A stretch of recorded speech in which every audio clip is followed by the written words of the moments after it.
Notification regarding class suspension during HS. তো এখানে আমরা West Bengal state council of technical education এই যে ওয়েবসাইট, এখানে আমরা রয়েছি। তো গুরুত্বপূর্ণ এখানে একটি নোটিফিকেশন দেওয়া হচ্ছে। সেই নোটিফিকেশনে কি বলা হচ্ছে বিস্তারিত আমরা এই ছোট্ট ভিডিওটির মাধ্যমে শুনে নেব। ভালো লাগলে অবশ্যই লাইক দেবেন এবং চ্যানেলে সাবস্ক্রাইব না থাকলে অবশ্যই সম্পূর্ণ বিনামূল্যে চ্যানেলটি সাবস্ক্রাইব করে রাখবেন।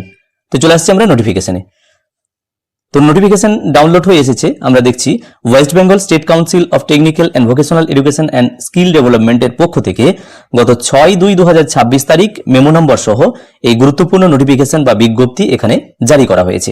সেখানে ডিটেলস কি বলা হচ্ছে, all concern head of the institute, অর্থাৎ সমস্ত বিদ্যালয় প্রধানদেরকে জানানো যাচ্ছে, কাদেরকে না অফ ভোকেশনাল ট্রেনিং সেন্টার অর্থাৎ ভিটিসি বা ভোকেশনাল ট্রেনিং সেন্টার চলছে এরকম হেড অফ দ্য ইনস্টিটিউটকে এটা রিকোয়েস্ট করা হচ্ছে টু নোট দ্যাট যে রেগুলার ক্লাস, যে সমস্ত রেগুলার ক্লাসগুলো হচ্ছে সেই ক্লাসগুলোকে সাসপেন্ড করতে বলা হচ্ছে।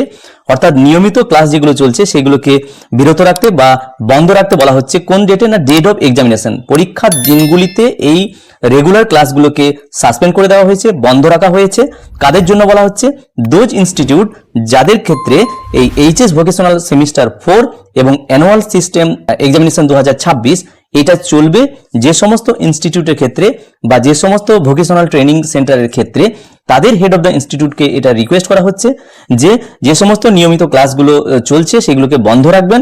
এই পরীক্ষার দিনগুলোতে যে সমস্ত সেন্টারে সাধারণত এইচএস ভোকেশনাল সেমিস্টার 4 এবং অ্যানুয়াল সিস্টেম এক্সামিনেশন 2026 পরীক্ষা পরিচালিত হবে, যে সমস্ত স্কুলে সেইগুলোর ক্ষেত্রে বলা হচ্ছে রেগুলার ক্লাসকে সাসপেন্ড করতে বলা হচ্ছে। এবং যে পরীক্ষা অ্যানুয়াল এক্সামিনেশন বা সেমিস্টার 4 যেটা উইল বি হেল্ড টিল 25শে ফেব্রুয়ারি 2026 তারিখ পর্যন্ত যে এই পরীক্ষা চলবে, যে সমস্ত সেন্টারগুলোতে তাদের রেগুলার ক্লাসগুলোকে সাসপেন্ড করতে বলা হচ্ছে। তো অতি সংক্ষেপে এবং দ্রুত এই ভিডিওটির মাধ্যমে আমি বিষয়টি সহজে বোঝানোর চেষ্টা করলাম। ভিডিওটি প্রত্যেককে দেখার জন্য ধন্যবাদ।